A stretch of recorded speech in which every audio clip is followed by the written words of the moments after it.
fazendo pelo celular e,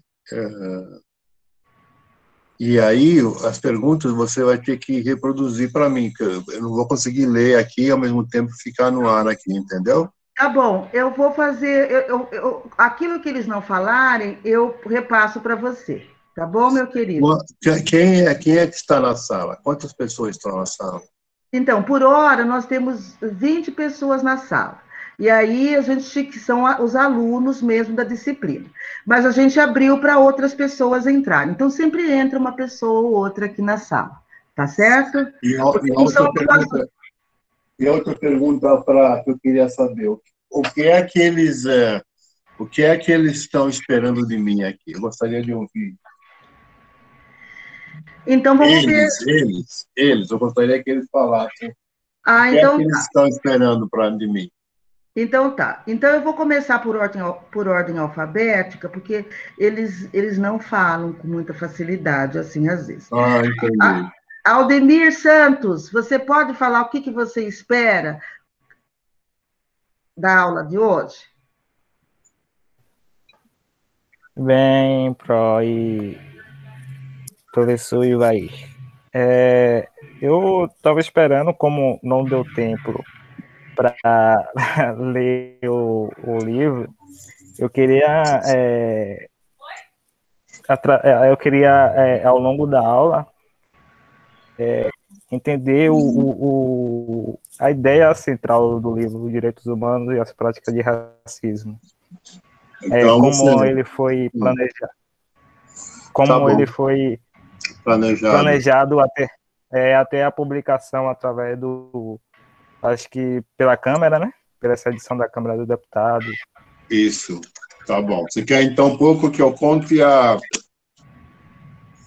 trajetória da epopeia do meu trabalho e a publicação do livro, né? Então, Sim, a Lucimara também quer falar. Lucimara? Tá, o seu microfone está fechado. Boa tarde a todos. A minha câmera está ligada, não sei se vocês me veem, porque eu não estou conseguindo visualizar. Tá ótimo. Meu nome é Lucimara, eu sou do Núcleo de Direitos Humanos, em São Paulo. E o que eu espero hoje é mais do que a leitura desse livro que eu tive a oportunidade de ver, de estudar. Meu livro já está todo riscado. É o relato vivo de quem vivenciou tudo isso, de quem buscou todas essas informações, e eu acho que tem exemplos riquíssimos para nos trazer dessa vivência. Ok, obrigado, Luciano. Amanda, quer falar, Amanda?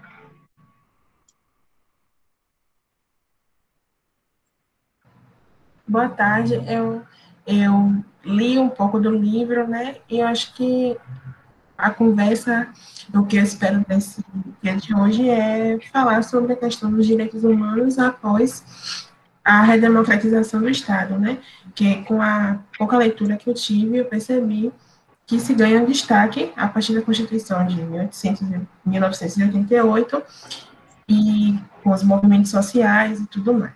Acho que é isso que eu espero. Bruna. Se me permite... Opa, desculpa. Rian, pode falar, Rian. Não, se me permite, eu vou pela mesma linha que a Amanda.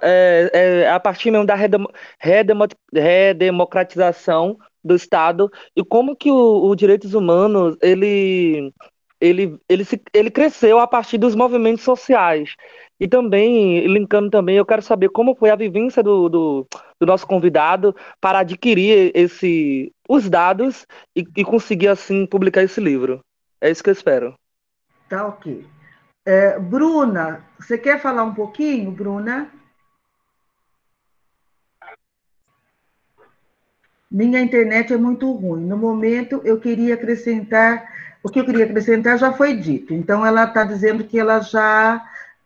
o que ela queria já foi dito. Gabriel.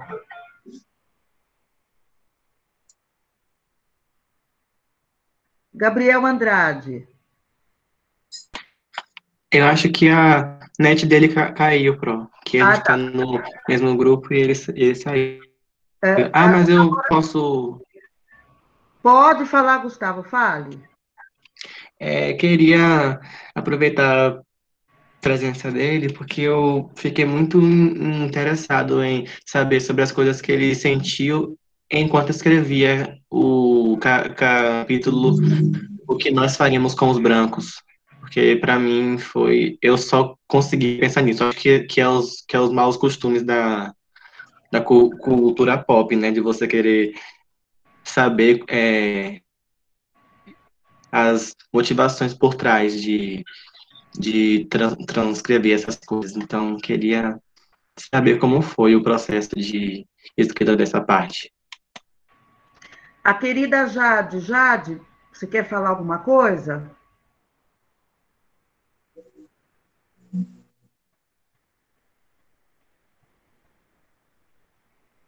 Jade? Tá, então eu vou. Lorena. Olá, boa tarde a todos. Boa tarde, Vai. Eu queria, né, saber mais sobre os impactos, né, que os direitos humanos têm enfrentado aí, numa época em que a gente tem vivido tantos retrocessos, né, no sentido geral. Não concluí ainda completa a leitura do livro, né, mas assim, já é muito bom a gente ter, né, essa noção de que alguém que teve essa experiência, né, que vivenciou isso de perto, e tem esse olhar, né, tão claro assim sobre as causas sociais. Então eu acho que vai ser bem, bem interessante poder ter você aqui hoje, né, para tá falando um pouquinho das suas experiências na área. É isso. A Lúcia Helena. Oi, boa tarde. Além do que os colegas já falaram, eu também, se o professor tiver um tempinho para falar um pouco sobre aquele contato com as ONGs de mulheres que é citado também no livro, eu acho que seria bem interessante. Foi uma parte que me chamou bastante atenção, assim, do que eu já li até agora. Tá ok, Lúcia Helena. A Maitê, Luíse. Boa tarde. Eu gostaria também de saber das experiências do professor com a escrita. E eu acredito que também tem um pouco de relação com isso, mas fala da questão do processo, muitas vezes as divergências que existem entre a questão institucional e burocrática, e, por exemplo, com relação aos direitos humanos, né, que muitas pessoas acabam tendo um certo preconceito, existem muitas falas sobre isso, entendo que devido ao processo histórico, enfim, mas tem muita, por exemplo, vou citar uma das falas aqui, que direitos humanos solta bandidos, ladrão, essas coisas. Eu queria que o professor comentasse um pouco sobre isso, porque sabemos que não tem relação direta com direitos humanos, mas uma questão institucional e burocrática do processo. E eu queria que o professor pudesse falar um pouco sobre isso. Tá ok, Maitê. Mariana Rocha. Oi. Eu também gostaria de saber um pouco mais, na verdade, uma dúvida, porque esse livro foi lançado pela Câmara dos Deputados, né? Então, a minha pergunta existe alguma relação entre a publicação desse livro e alguma medida que a Câmara dos Deputados estava, naquele momento, interessada em fazer sobre os direitos humanos e a questão racial no Brasil? E mais uma questão também é sobre o crime de racismo, que muitas vezes é classificado como injúria racial. Se existe alguma forma, alguma articulação do judiciário, do legislativo, para rever essa questão, né? Sim. Tá ok, querida. Tamires. Oi, boa tarde.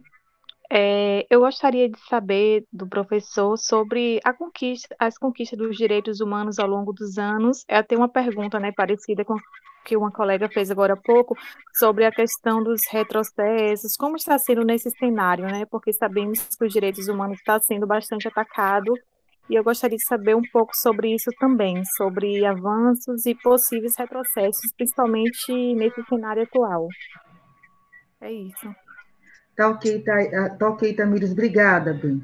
E Thaís Oliveira. Oi, boa tarde.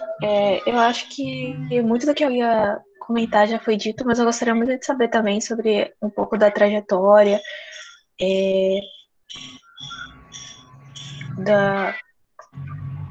do que ele sentiu para escrever sobre isso e como foi o processo de escrita. Tá ok, querida. Wagner Júnior.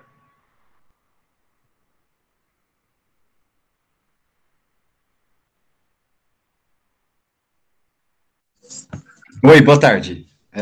Estava procurando o botão aqui do microfone.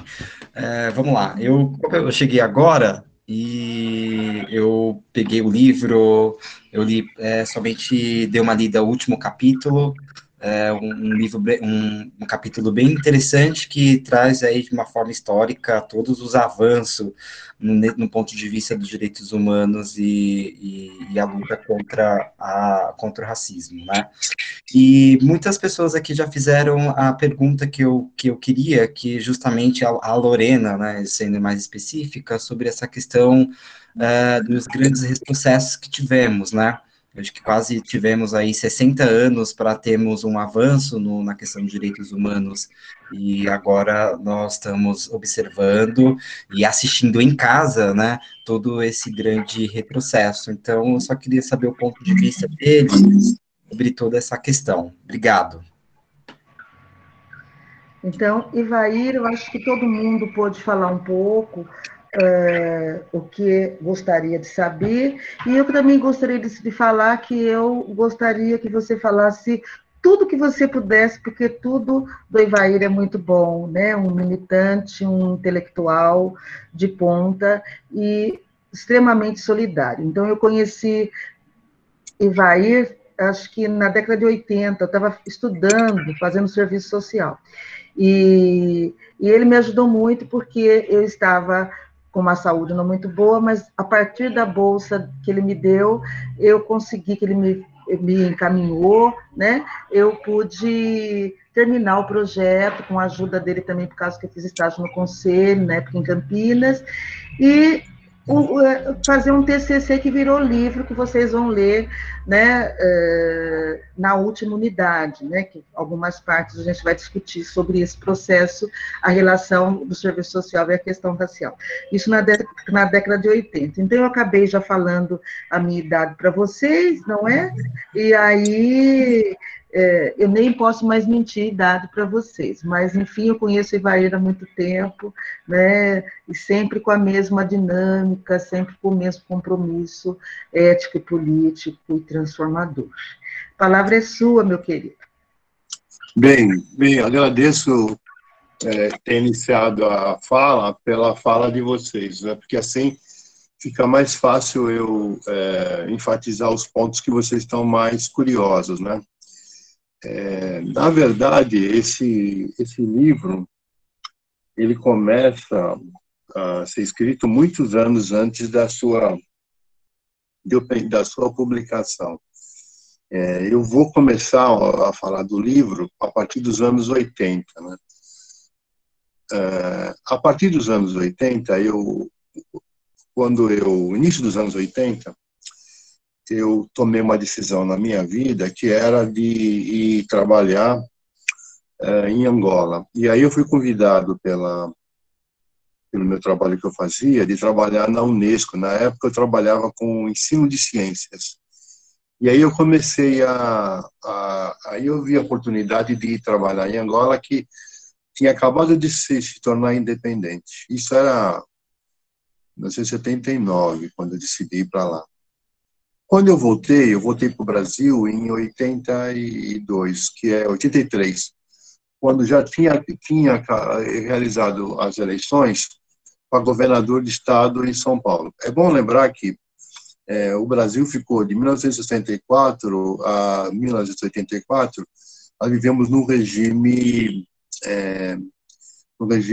ditatorial, ou autoritário, ou regime militar, conforme vocês acharem mais conveniente a utilização desse período. O período é um período muito difícil, né? E também coincidiu com o período do meu tempo de universidade e o tempo que eu iniciei meu trabalho como profissional. Bom, e quando eu voltei para o Brasil, eu tive uma sorte, eu acabei sendo integrado no início do governo Montoro. O governo nem tinha se instalado, eu acabei indo lá. E lá eu, juntamente com outras pessoas, como o Hélio Santos, Renato de Arruda, Antônio Arruda, eu ajudei a montar e a criar um órgão chamado Conselho de Participação e Desenvolvimento da Comunidade Negra. Esse órgão, ele foi como se fosse um laboratório para mim, né? Embora eu tenha ficado alguns anos fora do Brasil, quando eu voltei muito cheio de ideias. Mas esse conselho, ele foi uma inspiração que eu vi no nascedouro do Conselho da Condição Feminina.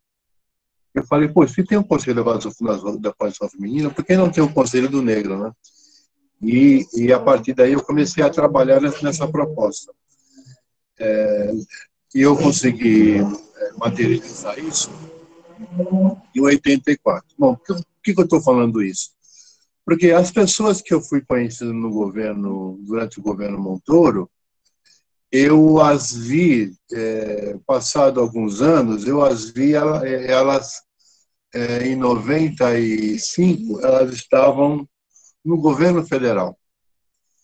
E no governo federal, eu de São Paulo, eu decidi mudar para Brasília. De Brasília, eu resolvi trabalhar no Ministério da Justiça. E no Ministério da Justiça, eu resolvi iniciar esse trabalho de articulação para implementar políticas que, na época, ninguém pensava nisso. Isso era em 95, eu resolvi colocar na pauta do governo federal a questão das ações afirmativas. Literalmente, quando eu entrei no governo federal, e isso em 94, 95, eu estava determinado a trabalhar com essa ideia de ações afirmativas. Não era uma pauta do governo, nem tampouco do movimento negro, ou seja, era uma pauta que eu senti necessidade de que era importante usar aquele espaço que eu estava tendo e tal, para fazer isso. Isso eu comecei a fazer no Ministério da Justiça. E lá eu comecei, desde o primeiro dia, a trabalhar com articulações com pessoas que eu conhecia do governo Montoro, que eram ministros naquela época, né? E eu era eu fui para lá para ser, eu fui para lá para ser um assessor, acabei virando um assessor de uma secretária que, infelizmente, logo depois ela voltou para São Paulo. Mas o tempo que eu fiquei aqui, ela esteve lá, comecei a montar as minhas articulações e tudo mais. E fui montando, fui trabalhando nesse processo. Mas logo eu comecei a me dar conta, comecei a fazer uma pergunta para mim mesmo, né? A pergunta que eu fazia era o seguinte: como é que está sendo os processos de racismo e como é que eles estão sendo tramitados nos tribunais de justiça? Essa é uma pergunta que eu queria fazer. Bom, a lei CAO, a lei que pune a discriminação racial, ela é de 88, né? Então eu ficava imaginando, quando eu comecei a discutir isso, a pensar nisso, eu estava lá. A outra coisa que eu comecei a pensar era o seguinte, né? Se havia algum instrumento legal que pudesse me dar força para poder propor ação afirmativa. E logo eu fui descobrindo que a Constituição de 1988 dava muitas possibilidades para você trabalhar o termo de ação afirmativa. E um dos caminhos que eu comecei a trabalhar foi o caminho da discussão dos tratados internacionais de direitos humanos. Vamos fazer um parênteses aqui sobre isso. Quando eu fui para o Ministério da Justiça, não existia a Secretaria de Direitos Humanos. Existia uma Secretaria de Cidadania e Direitos Humanos, de Cidadania. A Secretaria de Cidadania, ela é anterior à Secretaria de Direitos Humanos. A cidadania cuidava de alguns aspectos e tal, que basicamente era uma assessoria para o Conselho dos Direitos da Pessoa Humana. Bom, quando eu comecei a falar sobre a questão racial, vocês estão vendo que muitas das coisas que eu começava a fazer, eu não encontrava referências antes. Eu tinha que criar toda uma articulação entre ministério, entre pessoas, entre aliados, para você colocar o tema. E os meus aliados, quem que eram? Eram aquelas pessoas que eu tinha conhecido durante o governo Montoro. Então, eu parti do zero, praticamente do zero. O que havia naquela época era a Fundação Cultural Palmares, que era uma fundação voltada para a questão cultural. E trabalhava com a questão cultural. E eu comecei a trabalhar no campo do direito, né? Começar no campo do direito. E fui fazendo alianças com procuradores, com ministros e tal, para fazer essa proposta. A primeira coisa que eu percebi no início dos anos de 95 foi o seguinte: estava sendo elaborado o primeiro programa, primeiro Plano Nacional de Direitos Humanos. O primeiro Plano Nacional de Direitos Humanos estava sendo elaborado. E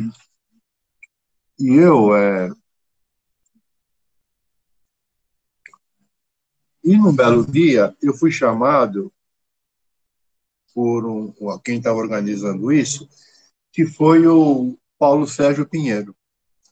O Paulo Sérgio Pinheiro, todos conhecem, ele é jornalista, ele é membro das comissões de direitos humanos do Sistema ONU e tal, ocupou o cargo de secretário, etc. Eu conhecia o Paulo Sérgio Pinheiro, porque ele também foi assessor especial do governador Montoro. Então, eu conhecia ele desse período no governo e tal.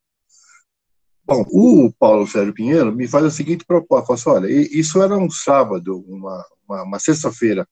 Ele pediu, falou assim, ó, você tem que me entregar para amanhã e tal, você tem que mandar para mim uma proposta, um capítulo para integrar o Plano Nacional de Direitos Humanos voltados para a população negra. Eu falei, tá bom. Eu sentei e comecei a escrever esse capítulo do negro no Plano Nacional de Direitos Humanos. Quando eu comecei a ler, qual que era o meu grande objetivo? Desde que eu fui para lá, eu só pensava numa coisa, ação afirmativa. Eu falei, puxa vida, é capaz deles vetarem isso. Então, eu vou escrever todos os termos parecidos com isso. Ação afirmativa, discriminação positiva, reparação. Esses termos todos eu utilizei na minha proposta. E quando eu pensei na proposta, isso eu estou falando em 1995, quando foi lançado, no dia 13 de maio, foi lançado o primeiro Plano Nacional de Direitos Humanos. Um parênteses.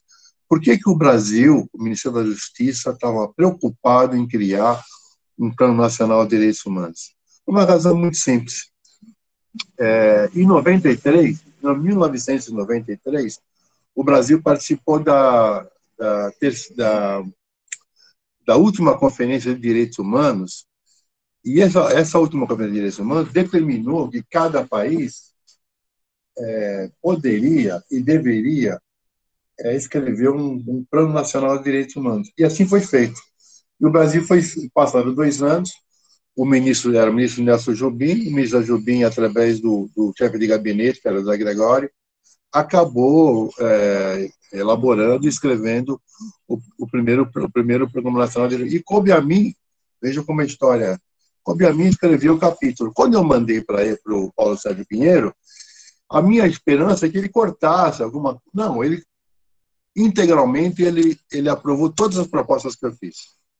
Todas as propostas que eu fiz, ele incorporou no Programa Nacional de Direitos Humanos.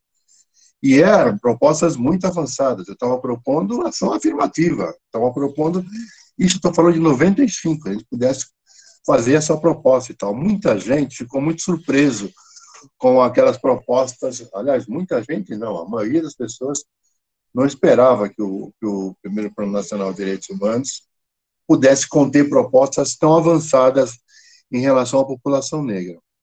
Se vocês tiverem curiosidade, é facilmente encontrável na internet este primeiro Plano Nacional de Direitos Humanos.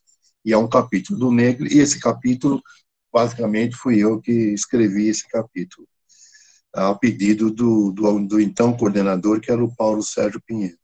Bem, quando eu quando eu entrei no Ministério, eu entrei como assistente, depois fui assessor, depois fui diretor do Departamento de Direitos Humanos.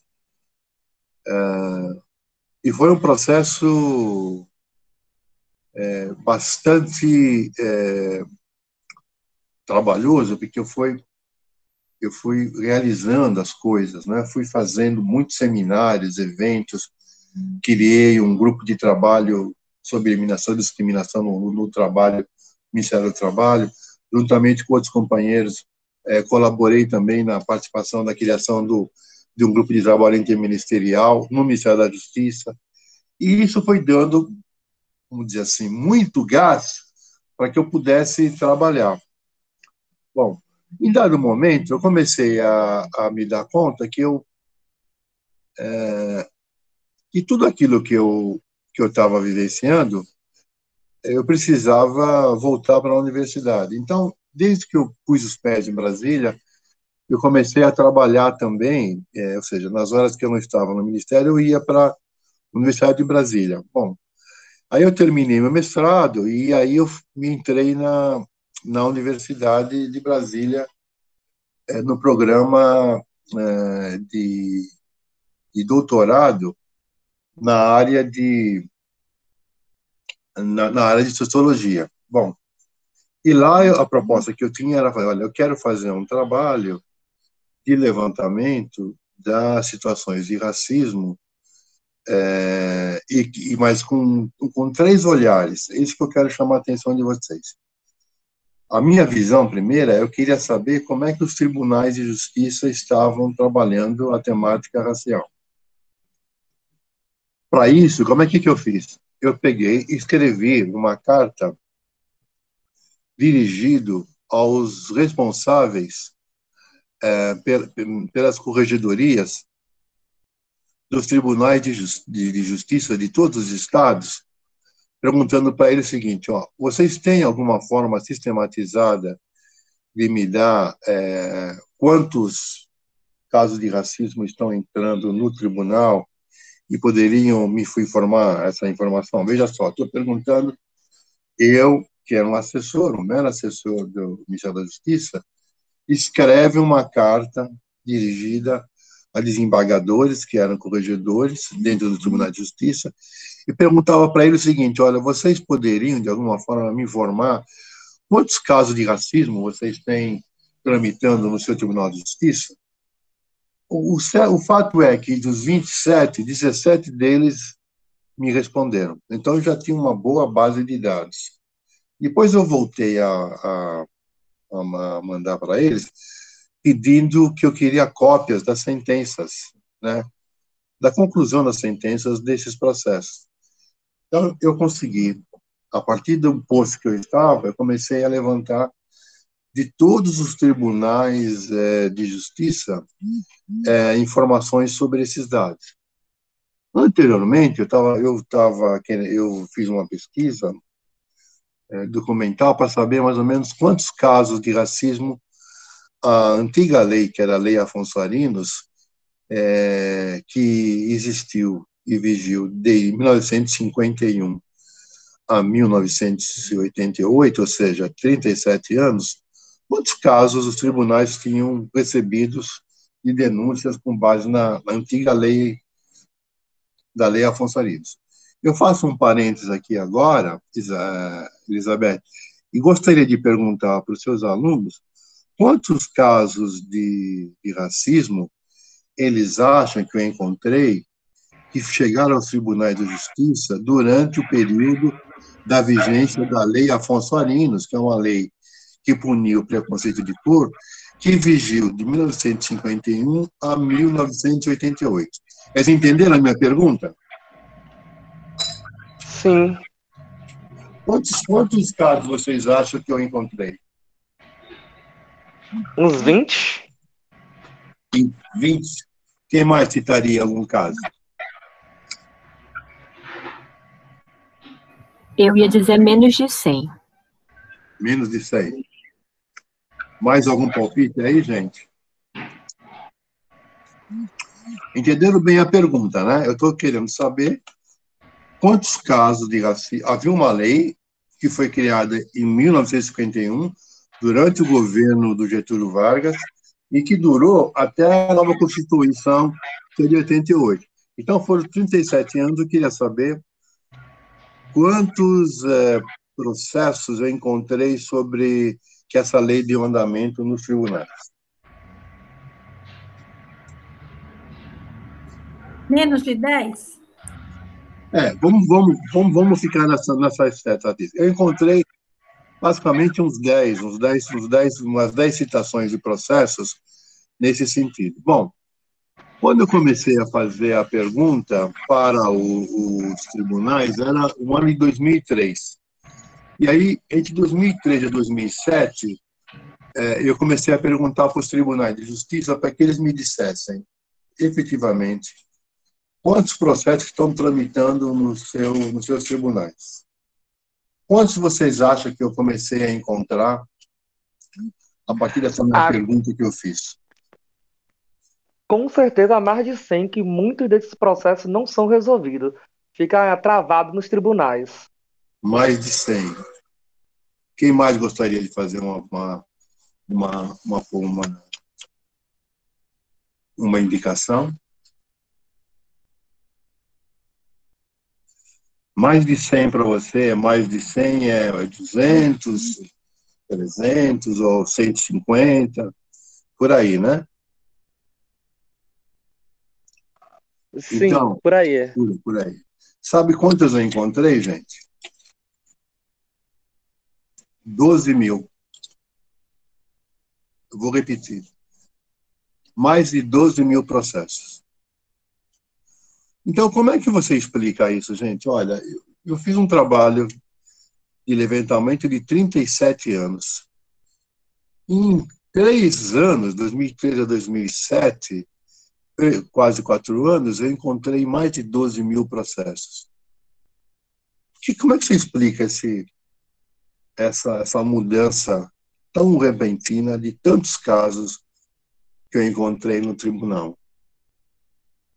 Alguém arriscaria alguma pergunta? Veja só, não é mais... Quando eu falo 12 mil, não eram 12 mil inquéritos, não, é 12 mil processos. Processos. Não é um boletim de ocorrência que a pessoa foi na delegacia e fez. Não, isso virou um processo. Que o tribunal me informou, foi me informando quantos casos eles tinham. Nesses 4 anos. O que vocês acham? Por que vocês acham que aumentou tanto? O senhor fala 12 mil agora em 2007, né? 2003 a 2007. 2017. Não é 17, não. 2007.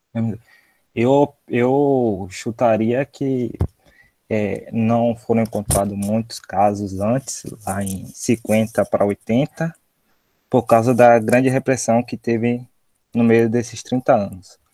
E agora, recentemente, porque a galera negra se empodera mais, né? Se empoderou mais, se informou mais, estudou mais e achou os meios necessários para denunciar.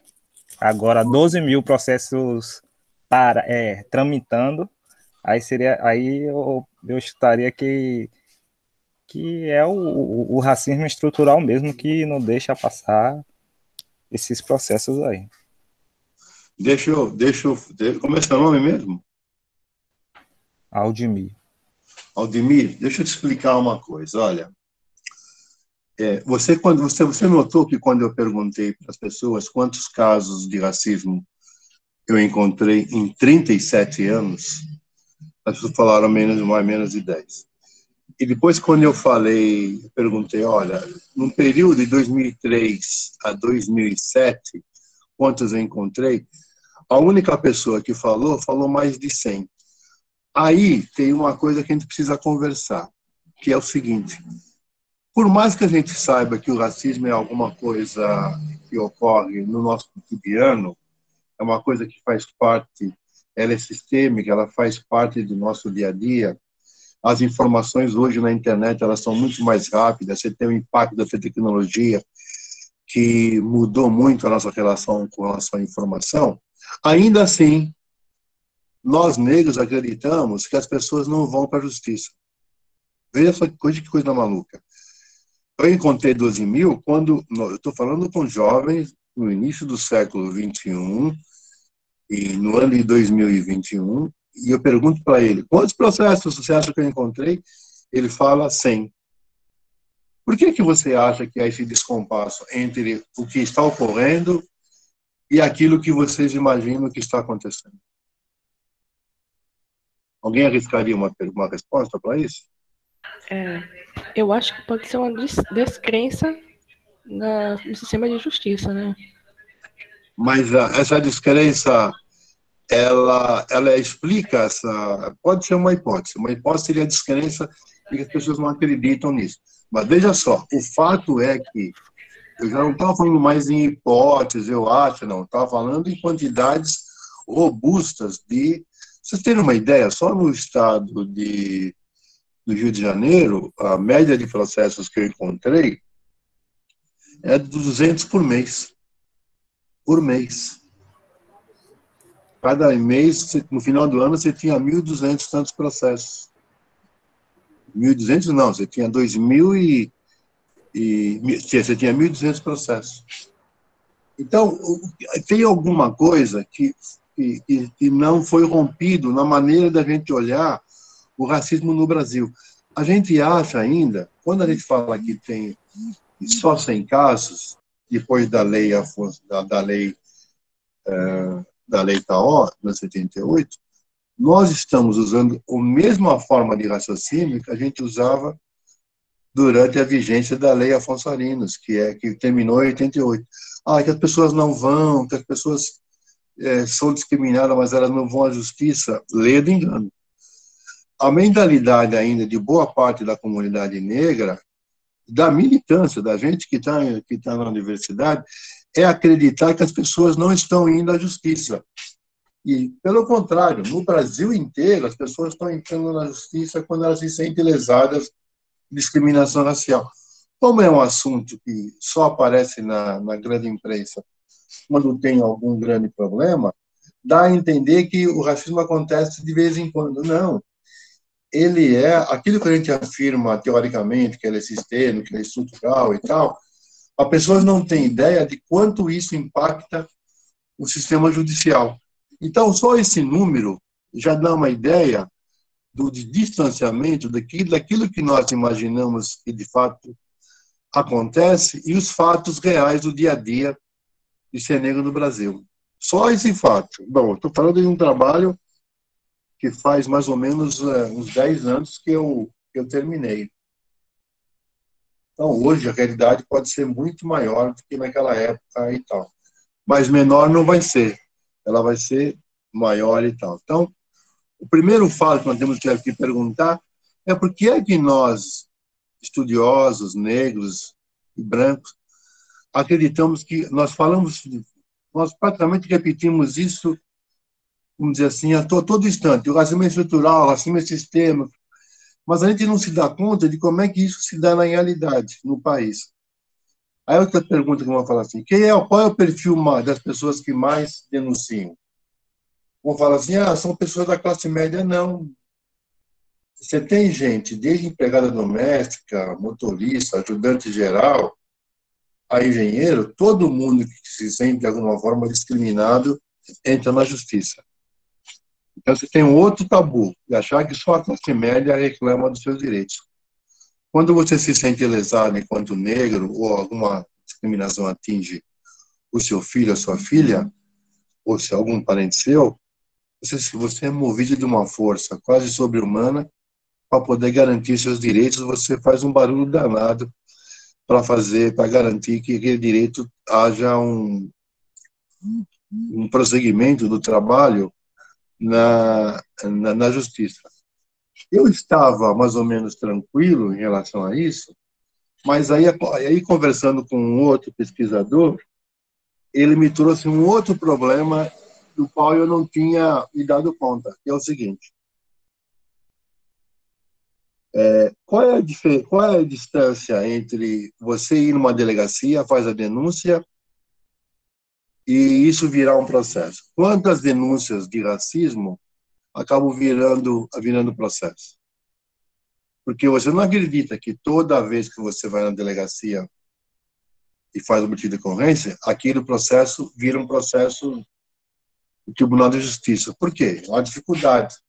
Você precisa ter um advogado, precisa dedicar tempo, você precisa ter um pouco de dinheiro para poder, ou um defensor público, para ver garantido o seu direito. Quantos casos vocês acham que viram, cada vez que alguém vai na delegacia,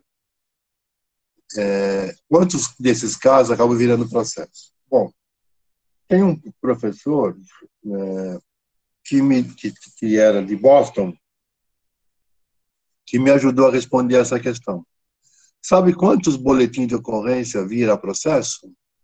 17. Eu vou repetir para você. Você imagina 17 pessoas que vão para a delegacia durante um dia. Só uma delas vai tocar aquele processo adiante. Por que será que isso acontece? Primeiro, metade das pessoas, elas são movidas muito pela emoção. Então, elas vão, vamos dizer assim, com muita emoção, elas vão fazer a denúncia. Chega lá, elas encontram uma série de dificuldades, o delegado saiu, o escrivão não está, a espera é longa, a espera não é rápida e tal. 50% das pessoas desistem naquele momento. Elas vão lá, fazem o registro e tal, mas elas vão embora.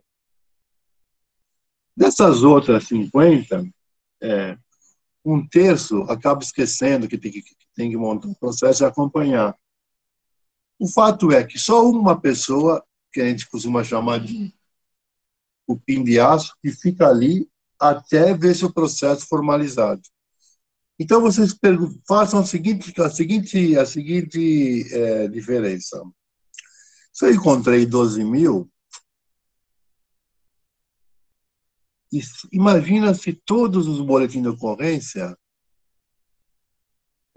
que são feitos virassem processo. Sabe quantos processos nós teríamos? Alguém capaz de fazer uma continha rápida aí? Mais de 120 mil, não é? Então, presta bem atenção. O tamanho do nosso trabalho de reconhecer que o racismo é uma coisa sistemática e estrutural, ele não tem a dimensão do volume de pessoas que vão para a delegacia fazer discriminação, fazer o boletim de ocorrência. Ele é imensamente muito maior, ou seja, de mais de 120 mil pessoas foram à delegacia naquele período. Mas ao ir na delegacia, isso não significou que aquilo virou um processo.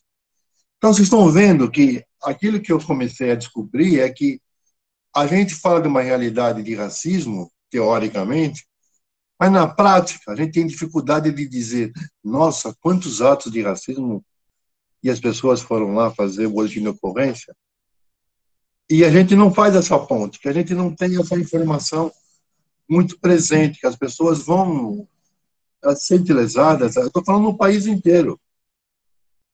Bom, esse trabalho eu fiz. Aí eu comecei a me perguntar a outra questão.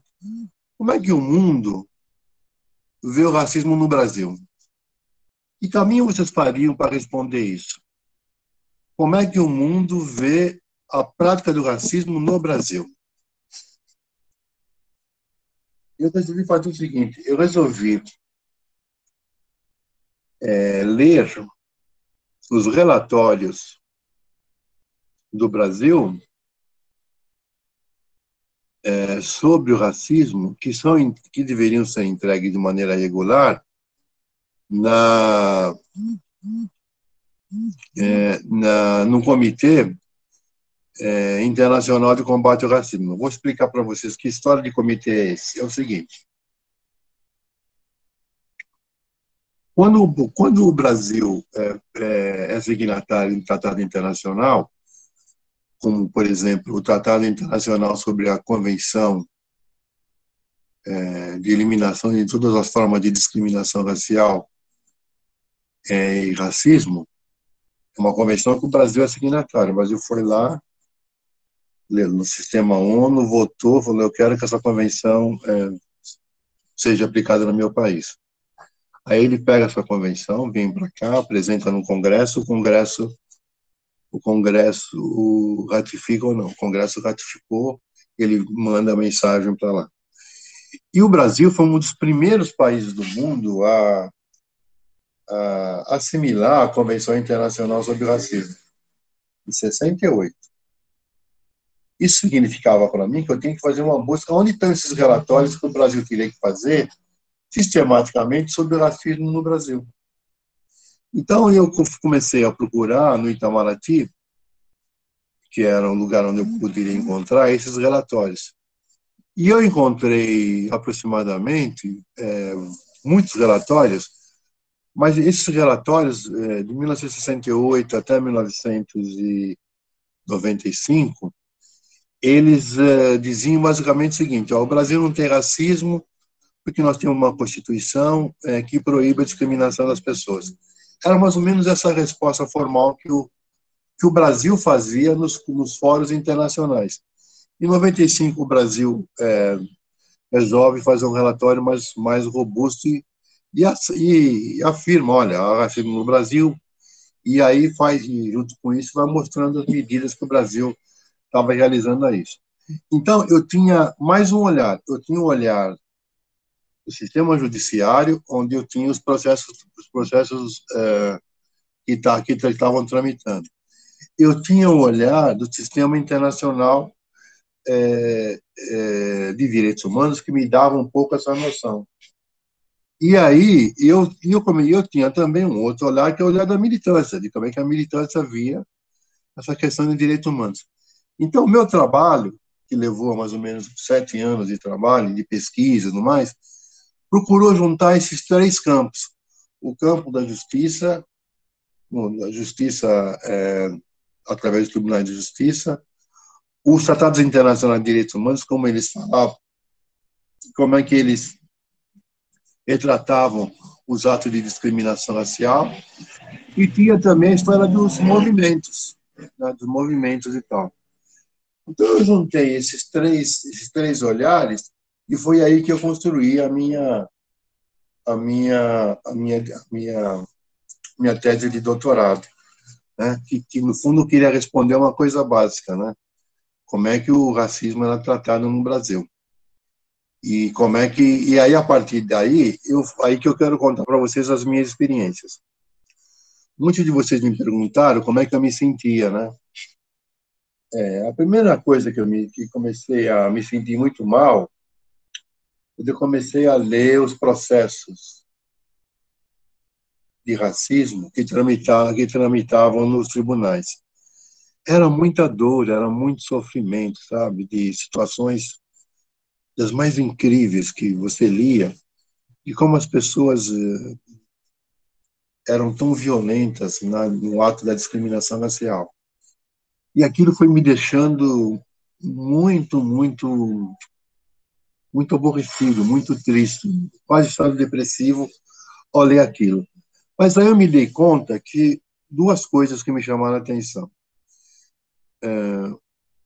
Há um escritor, um historiador brasileiro, chamado Sidney Chalupé.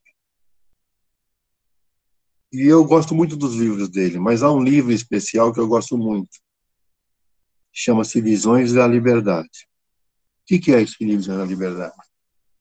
São histórias de escravos que participaram de atos violentos e acabaram sendo punidos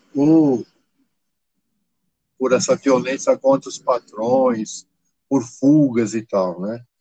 Muita gente não tem ideia, mas os escravos iam também à justiça. Eles falavam, quando havia um processo criminal por uma agressão a um fazendeiro ou a um capataz, esse processo criminal tem que pegar a fala desse escravo e ele dizer: por que você bateu no sujeito? Por que você... Aí o cara, esse escravo começa a contar: olha, eu estou aqui, eu que não aguentava mais a situação, queria voltar para minha terra, e por isso que eu pratiquei esse crime de agredir o capataz e o fazendeiro. E aí, a partir dessas vozes, esse historiador, ele começou a contar a história da escravidão pelo olhar do escravo. Como é que o escravo se sentia? Como é que o escravo se revoltava?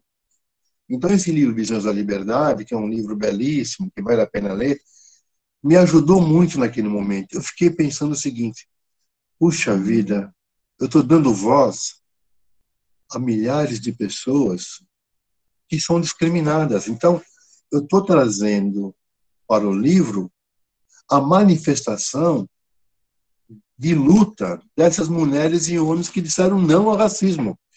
Então, eu comecei a perceber que aquela minha depressão não fazia sentido, porque aquelas pessoas eram vitoriosas. Só o fato dela mobilizar todos os recursos que ela não tinha para poder acionar a justiça, para poder defender os seus direitos, já era uma vitória. Não você imagina aquela pessoa saindo do seu bairro, na periferia, indo para o Tribunal de Justiça para defender seus direitos. E eu tinha a possibilidade de registrar isso no meu livro, aquele desabafo, aquela luta. Então, eu dei uma volta, me reanimei, eu falei: epa, eu tenho que aproveitar isso para contar a história dele. Não tem que ficar triste, não, tem que ficar muito alegre e feliz de saber que essas pessoas estão me dando a oportunidade de colocá-las no meu livro, para que elas contem a história dela e como é que elas lutaram contra o racismo. Então, isso já me deu muito mais ânimo nesse processo, mas, a princípio, quando eu comecei a mexer com aqueles processos todos, eu ficava muito triste, mas depois eu consegui dar esse avanço. A outra coisa que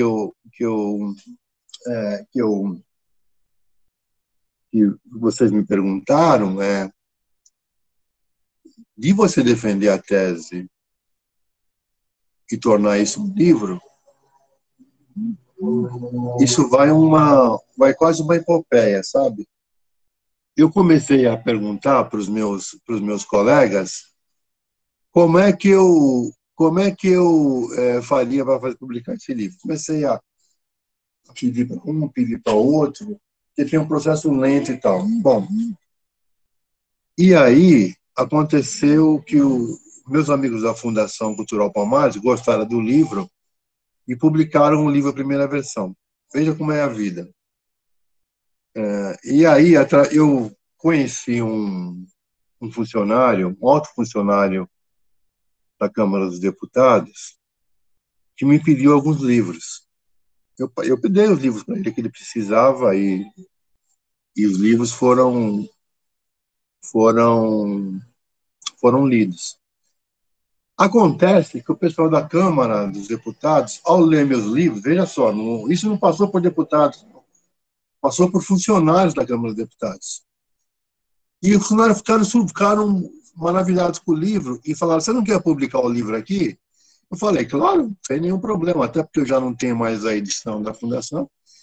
E aí eu não sabia, eles refizeram o livro, fizeram uma nova leitura, conferiram as referências, foto, enfim, fizeram um novo livro.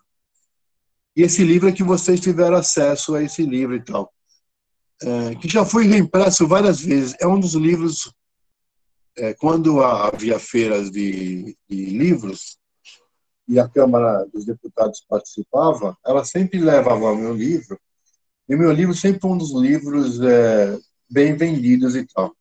E o livro tá fácil de acesso, vocês encontram na internet e tal.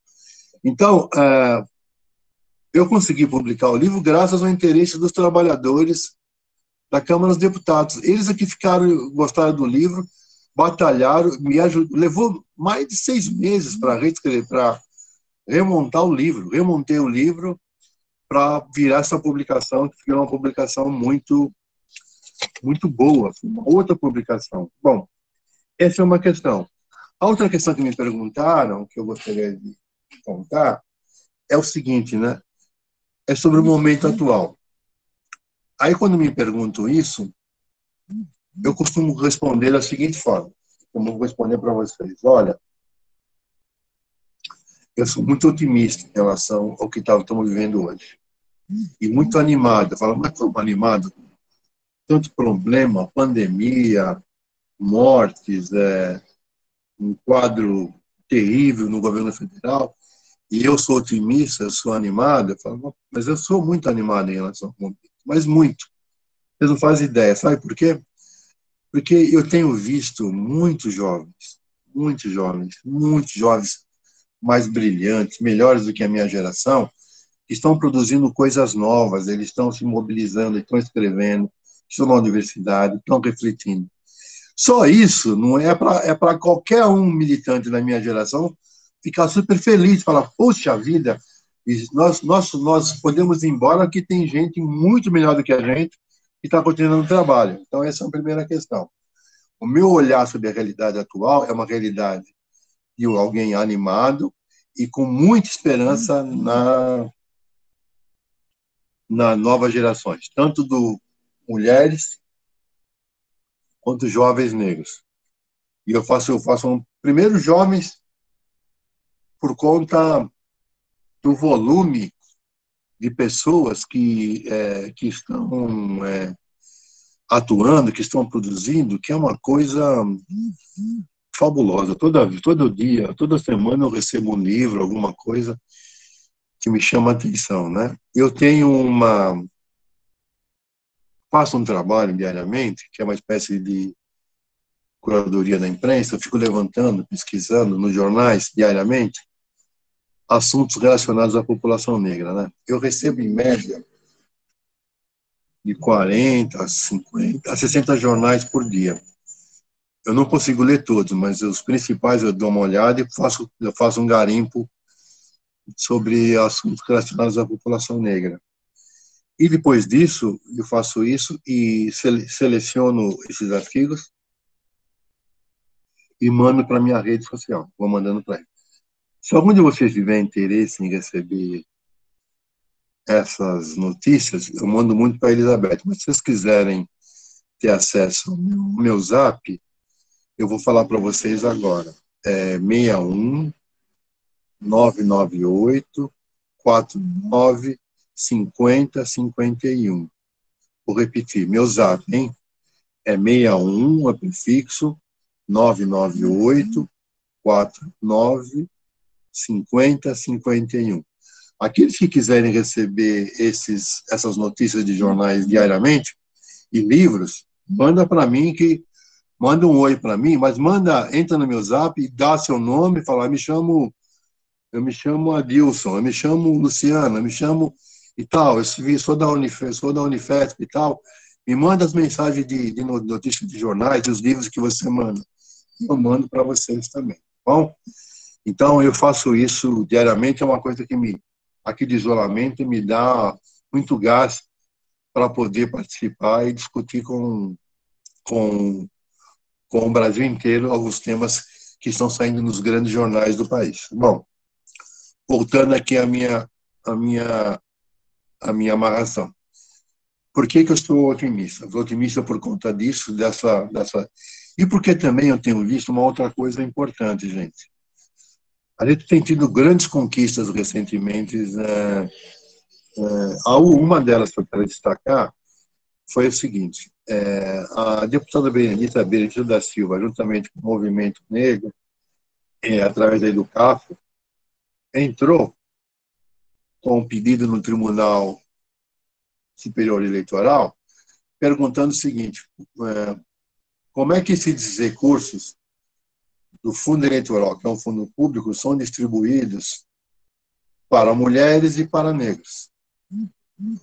O tribunal respondeu essa arguição dizendo o seguinte, que era preciso perguntar aos partidos. Então, os partidos fazem uma redistribuição.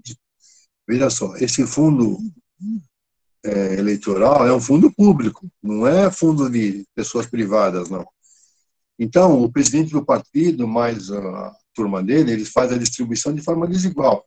Privilegiam alguns e em detrimento de outros. Aquilo que era para ser distribuído para todos, não, isso não acontece.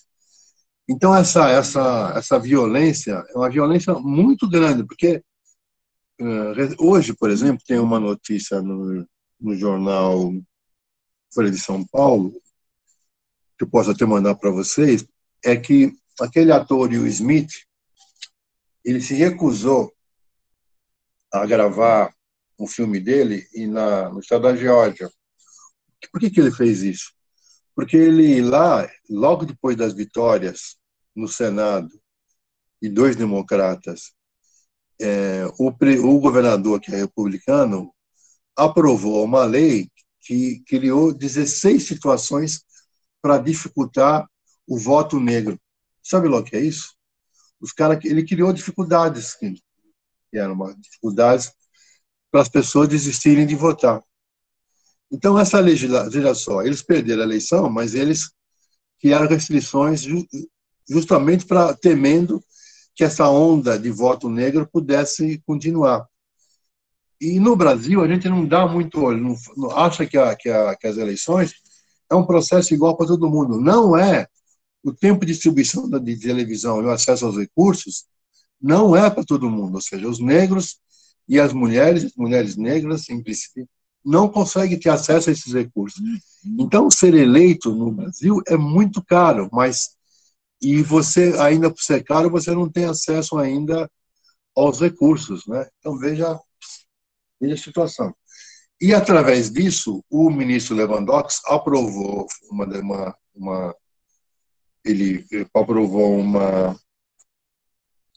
uma medida em que os partidos tinham que distribuir os recursos de maneira equitativa para mulheres e para negros nas eleições de 2020. Bom, o fato é que, apesar dos partidos boicotarem, a gente teve uma grande vitória, que foi uma vitória das mulheres negras, que conseguiram se eleger. E elas estão sofrendo uma barra pesada, porque a presença da mulher negra nos parlamentos municipais é uma coisa nova, né? E elas estão sendo muito, muito atacadas, né? Então, a gente precisa criar um arco de ajuda para que essas mulheres continuem a defender os interesses da população negra. Aqui em São Paulo, nós temos algumas vereadoras que foram ameaçadas de morte. Ameaçadas de morte. Elas correm o mesmo risco que ocorreu com a Marielle. Mesmo risco de serem assassinadas. Então, a gente acha que as eleições são normais, elas são violentas quando a gente mexe com o voto, e esse voto negro começa a ocupar lugares na Câmara Municipal. E isso vai se reproduzir em 2022 nas eleições para deputado estadual e para deputado federal. Então, essa questão. A outra questão que eu acho importante, que eu gostaria de chamar a atenção, as coisas a nível do Ministério de Direitos Humanos aqui no Brasil, elas estão mal paradas, né? Nós temos uma secretária que tem tido uma postura muito pró-religião, então, muito ideológica, não consegue... Ela tem se silenciado a respeito das questões de violação dos direitos humanos contra toda a população negra. Então, a gente não pode esperar nada desse governo federal. Mas temos que esperar muito da juventude. A juventude está com muita força aí. As mulheres negras também. A outra questão que eu queria chamar de avanço é o seguinte: eu não sei se vocês estão acompanhando as medidas tomadas pelo governo Joe Biden e a Kamala Harris, ou seja, o presidente dos Estados Unidos e a vice-presidente. Eles estão fazendo uma revolução nos Estados Unidos em defesa dos direitos do negro. Nós tivemos esse incidente que ocorreu há 2 dias, o assassinato de um jovem negro, mas a resposta da comunidade foi forte, logo saiu para a rua, papai e tal. Mas, para além disso, o governo Joe Biden aprovou um plano de emergência para ajudar as pessoas durante a pandemia de quase 2 trilhões de dólares. Esse é um programa que vai, não é, cada pessoa vão receber uma ajuda de custo de no mínimo $1.400 e tal, mas além disso, existem várias coisas. Ele tem um comitê que só para ficar estudando medidas para combater a desigualdade racial na educação, na habitação e na área de infraestruturas. Então, na construção de estradas e tudo mais, os negros estão botando lá suas empresas, estão botando lá, querem trabalhar e tal. Então, eu tô acompanhando diariamente, eu acompanho o que ocorre no governo Joe Biden e Câmara. E é inspiradora, porque a partir do que você vê, você fala, puxa vida, isso aqui podia ser feito aqui, essa ideia é ali e tal. E, além disso, tem uma outra coisa. Vocês sabem que, quando um governo sai ou um governo entra, você tem uma comissão de transição. O Joe Biden e a Câmara Harris, eles colocaram 50% de negros e latinos na comissão de transição. Transição do governo Trump para o governo Joe Biden e Câmara Harris. Você sabe quantos negros participam das comissões de transições nas prefeituras municipais? Olha, vou ser sincero com vocês. Vocês terem uma ideia, raramente um negro participa. Um negro, estou falando de câmara, em prefeitura, da pequena, grande e tal. Nós não entramos a gente vota, mas a gente não entra para ser governante. Isso tem impacto grande. Só que se você monta um governo, uma prefeitura onde a transição não tem negro, você pode esperar que aquele governo vai ser o de sempre, ignorando as necessidades da população negra. Mas aí você ficou, puxa vida, nós temos que brigar nas próximas comissões de transição que haja negros, para poder discutir as políticas que vão ser implementadas. Não só ficar esperando para receber um cargo de assessor, não, a gente quer participar efetivamente e tal.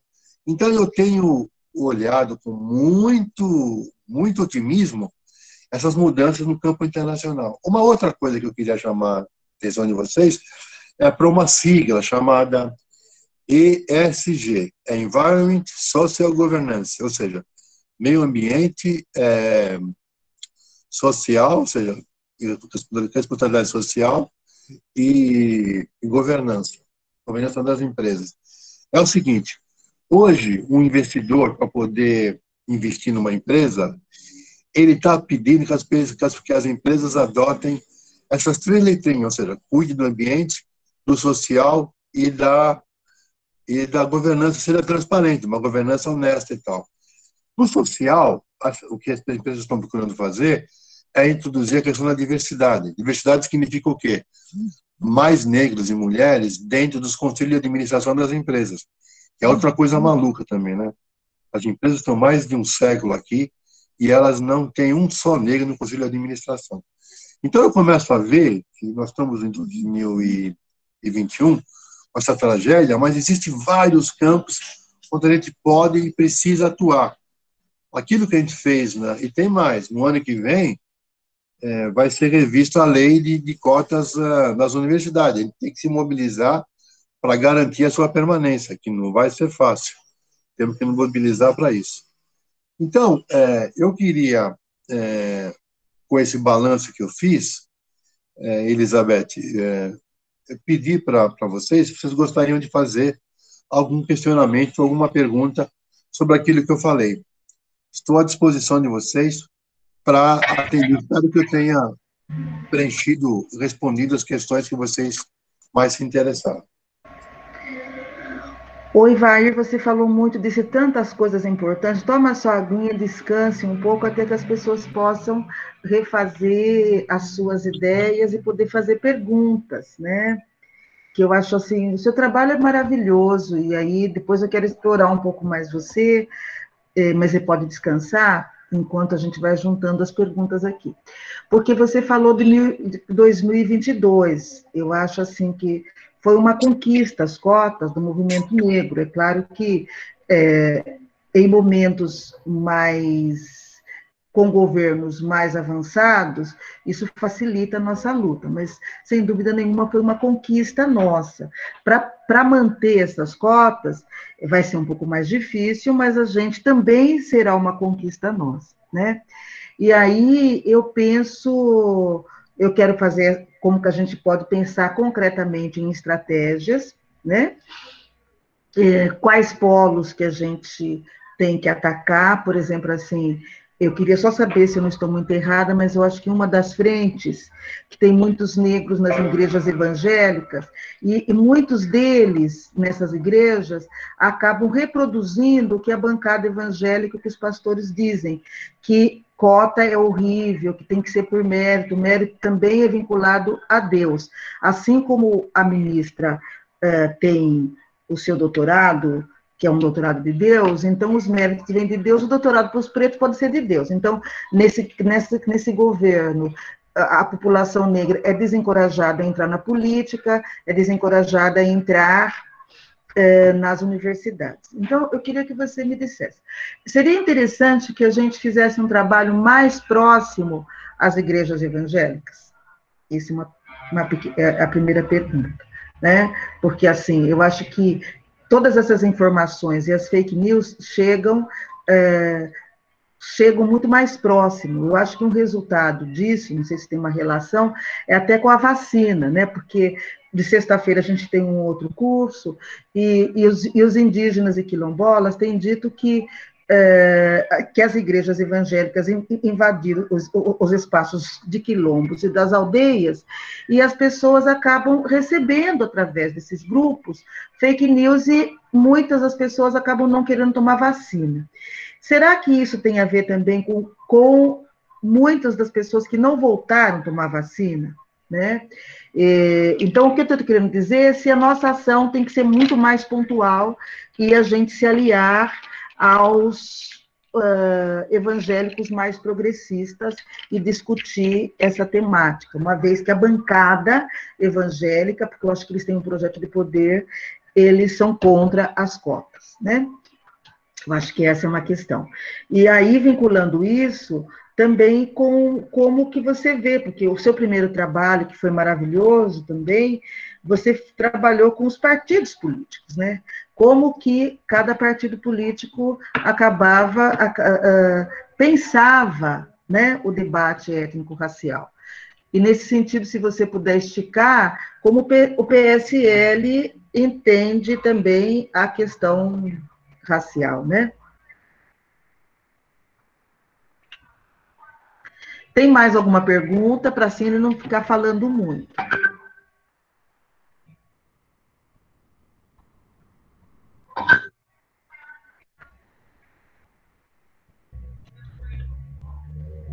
Opa, deixa eu ver se tem alguma pergunta aqui.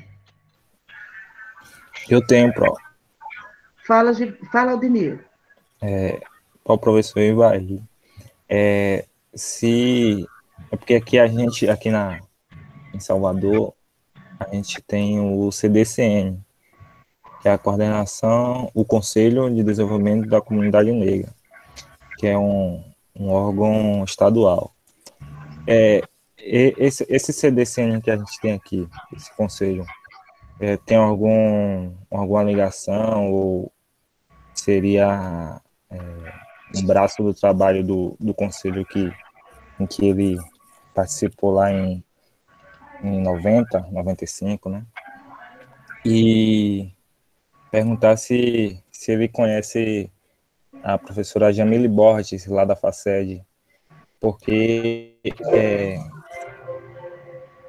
quando ele relata aí os dados que ele teve que buscar para os BOs, né, que ele teve que buscar para levantar os dados aí da pesquisa dele para fazer a tese que virou livro, ele fala que ele enxergou o pessoal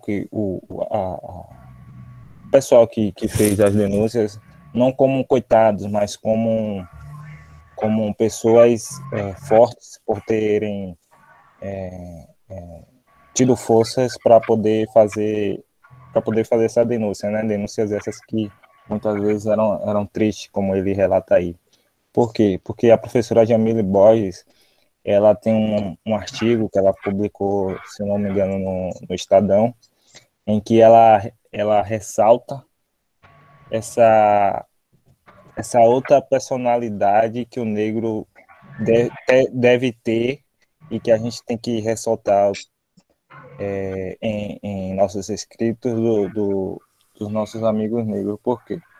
A gente sempre vê e coloca o negro e a negra como coitados, como explorados. Somos explorados, sim, mas temos que levantar essa outra imagem do negro, que é o herói, que é o que faz a mudança, que é o que tem forças para denunciar a discriminação racial. Não que... É porque ela fala assim, não nos enxergue como um Marte, mas sim como pessoas que, vivas, lutam contra o racismo. Eu queria saber se ele conhece a professora. Vou até pegar o nome dela aqui todo.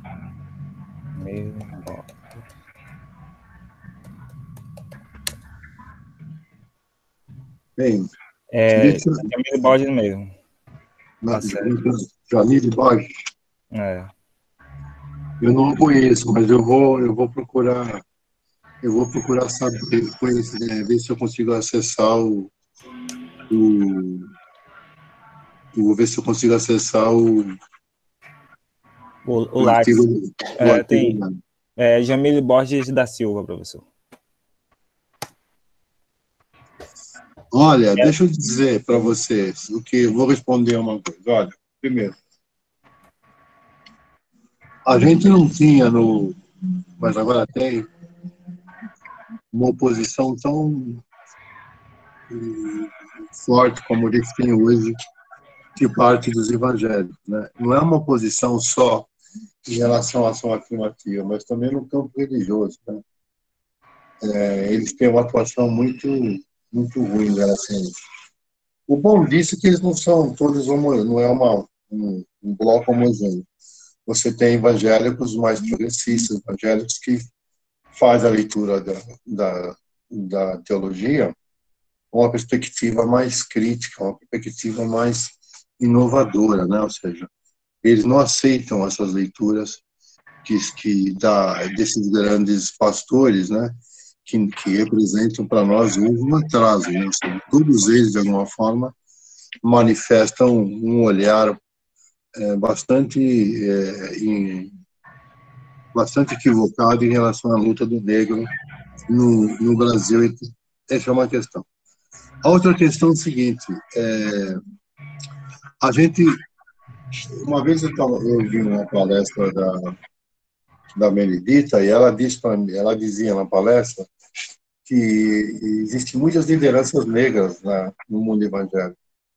A gente precisa estabelecer o diálogo com essas lideranças para que a gente possa, minimamente, construir uma pauta em comum.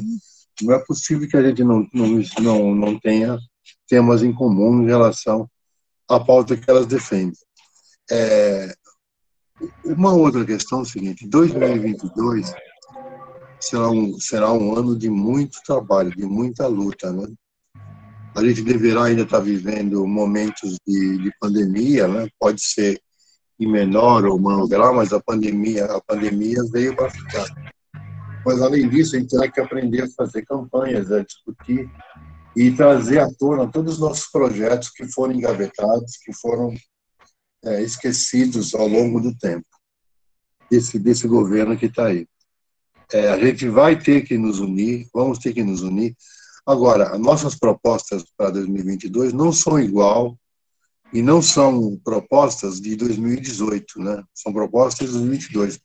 Hoje, nossa experiência, vocês veem quando eu falo experiência, eu estou tentando me relacionar com o que está sendo de mais avançado no mundo, que é as propostas dos americanos. A gente tem que ficar de olho lá, ver o que eles estão fazendo para a gente nos inspirar em relação a isso. Esse é um ponto. Outro ponto que eu queria chamar a atenção é sobre o Conselho. Quando a gente criou o Conselho da Mulher Negra em São Paulo, a gente recebeu a visita do então deputado Valdir Pires, que depois ia virar governador. E ele, inspirando no nosso Conselho, ele criou o Conselho da Bahia. O Conselho da Bahia foi criado à luz e semelhança do que nós criamos em São Paulo. Como a gente foi o primeiro conselho, a gente acabou servindo de referência para esses conselhos que existem aí. Os conselhos, nos anos 80, eles representaram um avanço. Hoje, eles precisam ser reformulados, né? Porque muitos deles precisam ter mais ações que possam, de alguma forma, fazer com que o negro possa ser incluído.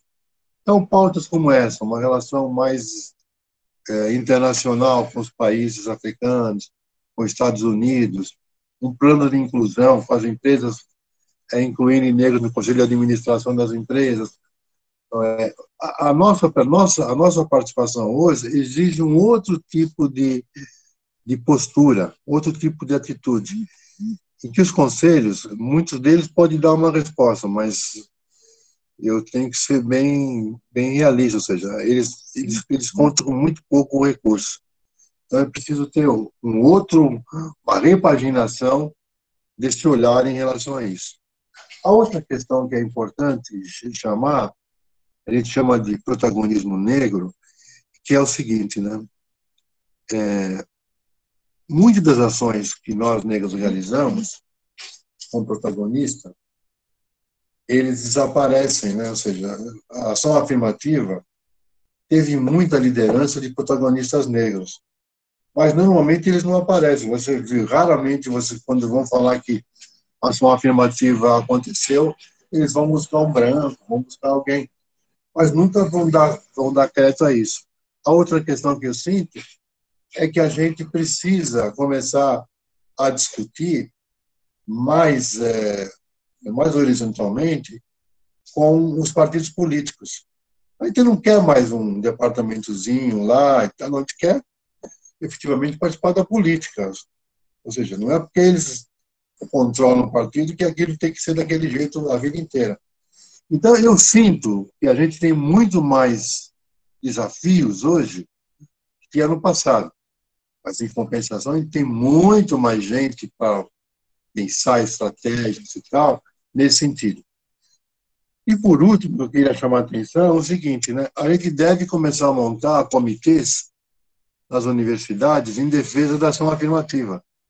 A gente já montou uma comissão dessas na UNB, para poder discutir, para poder montar estratégias de atuação. Então, a gente precisa ficar atento a essa questão, entendeu?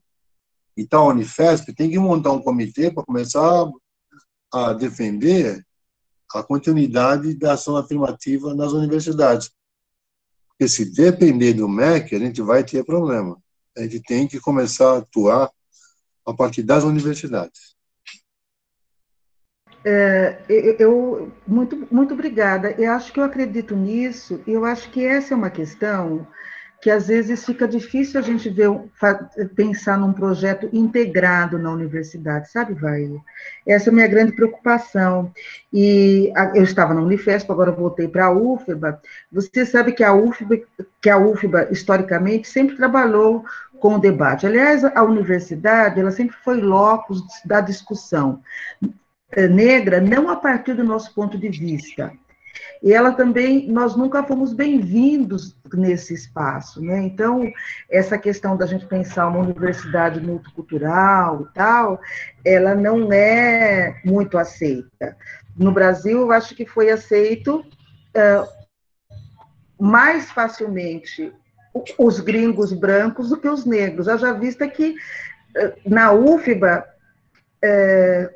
nós temos professores que não puderam. Por exemplo, Guerreiro Ramos foi fazer sua carreira acadêmica nos Estados Unidos, né? Então, a própria Josildete Consorte, que é baiana, ela foi trabalhar na PUC, trabalha na PUC lá, né? Então, eu acho assim que você vai até um ponto, mas essa questão de você integrar mesmo, né? Porque, como você sabe que você trabalhou na UNEB também, na UNEB não, na Universidade de Brasília, é muito difícil, né? Você sabe, tem professores que vão lá e discutem e tal, mas, assim, o que a gente está discutindo, né, e pedindo para que as pessoas pensem, né, é que se elas não colocarem, não se posicionarem fortemente em relação às cotas, né, isso não vai acontecer. Então, esse é um dos reclamos que, às vezes, eu faço até dentro do Instituto de Psicologia que eu estou, e o próprio curso de Serviço Social, que demorou muito para discutir a questão étnico-racial, como você sabe, e a psicologia também, mas, assim, só as cotas, não é? E as ações afirmativas, e a redistribuição de bolsas, não dá conta desse debate mais amplo que a gente precisa, né? Eu acho que essa é uma questão da gente ver como que a gente pensa nisso. Dia 19 agora, nós vamos ter uma reunião, talvez, se tiverem agenda, porque a população indígena tem provocado mais a universidade, porque sempre tem um professor que tenta abrir esse espaço, né? Então, eles querem discutir mais, inclusive com o serviço social, que não discute essa temática, né? A população indígena está querendo avançar. Mas, assim, eu queria saber se tem alguém que queira fazer mais alguma questão, porque, senão, eu acho, assim, que a gente pode liberar o professor Ivaí, se ninguém quiser falar mais nada, né? Porque agradecer muito a ele. Rian, você quer fazer alguma pergunta? Eu ia fazer uma pergunta, né, nessa linha de, tipo assim, vai ter agora aí em 2022 a questão da cota. Isso aí vai enfraquecer também a questão das ações afirmativas, principalmente nas universidades, nos campos de pesquisas? Olha, esse é um debate interessante, que é o seguinte, eu sempre acreditei, e eu defendo isso até hoje, que os estudantes negros eles têm que participar dos programas de iniciação científica das universidades. E é claro que houve cortes muito grandes no Ministério da Educação, que muitas bolsas não foram cedidas pelas universidades. Eu não sei como é que está na UFBA agora, mas eu acho que é fundamental vocês, estudantes, ingressarem em programas de iniciação científica. A universidade é um universo muito especial, em que vocês têm que saber explorar todas as possibilidades. Não adianta ficar sentada na sala de aula, assistindo aula, achando que já explorou a universidade. Não, a universidade tem muitos, tem seminários, tem encontros interestaduais, tem conferências. A importância da universidade é essa socialização de informação que vocês têm. E um dos campos importantes, vocês que são estudantes, é brigar por uma bolsa no programa de iniciação científica. É fundamental para vocês melhorarem o currículo de vocês e, quando vocês deixarem a universidade, terem a possibilidade de entrar no mundo do competitivo com algo a mais. A outra questão que vocês têm que aproveitar muito são os cursos de inglês que a universidade oferece. Hoje é fundamental dominar uma segunda língua, então é fundamental que vocês aproveitem o que a universidade tem para oferecer nesse campo. O que eu estou dizendo para vocês é o seguinte: se vocês são estudantes da UFBA, vocês fazem parte de uma elite da Bahia. Então vocês têm que aproveitar ao máximo, mas não ficando só na sala de aula. Tem que mais ficar perguntando como é que a pró-reitoria está funcionando, se tem alguma proposta para vocês ou não. Vocês podem ser inseridos em algum programa, vocês podem participar de algum seminário internacional, seminário nacional, ou sim, vocês têm que se mexer para poder efetivamente usufruir tudo que a universidade tem, e não é pouca coisa não, é muita coisa que as universidades brasileiras oferecem aos estudantes. O problema é que muitos deles acreditam que ir para a universidade é assistir aula. Assistir aula é parte do processo. A universidade é muito mais que isso.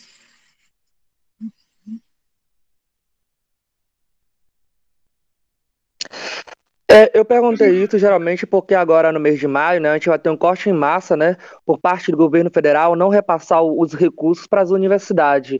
Aí, esse recurso não sendo repassado, eu acredito que vai enfraquecer principalmente o campo de pesquisas e principalmente os programas de ações afirmativas nas universidades. Principalmente aqui na UFBA, no nosso campo onde a gente está em São Lázaro, que é um campo onde tem o maior número de pessoas negras. Imagino, ou seja, sem recursos não dá para fazer pesquisa, não. É importante que você se mobilize, ou seja, mas o que eu digo para vocês é o seguinte: ao mesmo tempo que você tem esse óbice de não ter recursos, vocês estão vendo hoje que boa parte das conferências nacionais e internacionais tem sido feita através do Zoom. Então é importante participar dessas conferências relacionadas ao campo de estudo de vocês. E para isso precisa ter internet e um bom computador ou bom celular para poder acompanhar isso. Eu quero dizer o seguinte: a falta de recursos é um obstáculo, mas não pode ser um obstáculo que nos imobilize para a gente não fazer nada. A gente tem que buscar alternativas. Ivair, eu concordo piamente com você e vejo assim, que os cortes já estão acontecendo e que a população negra sempre teve muita dificuldade, por exemplo, de, mesmo quando tinha um pouco mais de recurso, às vezes de inserir em projetos de pesquisa, porque assim, a gente não pode esquecer que a universidade é um espaço elitista. Então, os alunos negros, muitos professores falavam claramente que eles queriam alunos que falassem inglês, alunos que eles tivessem condições de executar o trabalho sem precisar repassar muito, né? Então, e aí, mesmo o projeto Permanecer, que é onde a gente mais inseria alunos, né? Na área de pesquisa, os alunos pretos, sempre pobres, sempre iam para o Permanecer, quando você tinha professores também com uma maior disponibilidade. Nesse momento, até as bolsas elas diminuíram, né? E eu acho que a universidade, não sei, não é? Eu acho que é uma questão ainda da gente pensar, porque existem pessoas que acham que público é público, mas eu acho que está na hora da gente avançar e fazer novas parcerias, não é? Eu não sei, eu acho que você faz parte também, junto com a Valdirene, eu acho que da Afropresença, né?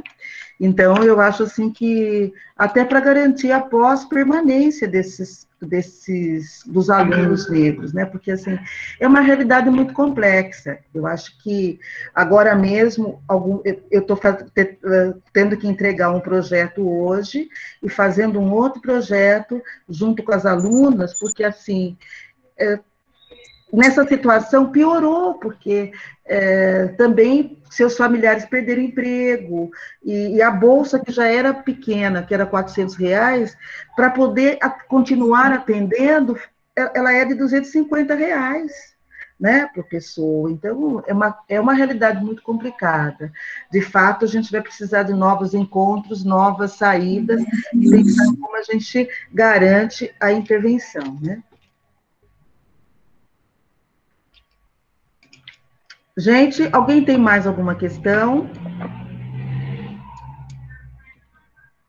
Bom, professora, é só para dizer ao professor que eu compartilhei o link no chat do artigo da professora.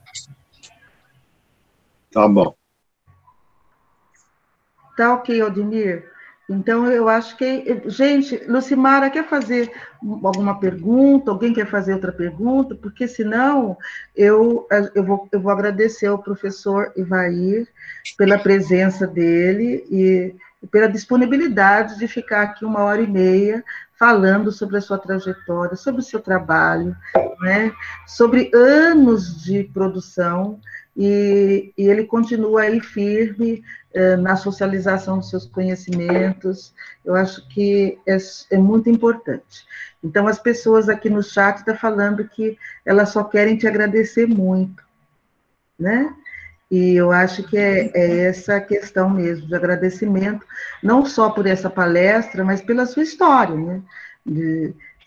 A gente você que foi para a África, eu acho que essa sua ação, a trajetória, isso é um luto, né? Porque as suas ações foram replicando novas ações, novas ações, novas ações, né? E eu acho que aí está a importância. Tá certo, meu querido? Então, eu agradeço o convite que vocês fizeram. Eu espero poder ter contribuído com vocês. Se vocês quiserem continuar a receber informes, livros sobre racismo, relações raciais, vocês podem escrever para o meu WhatsApp, que é 61998495051. Quero desejar para vocês uma boa aula e um abraço a todos aí na UFBA, tá bom? Estamos juntos. Muito obrigado.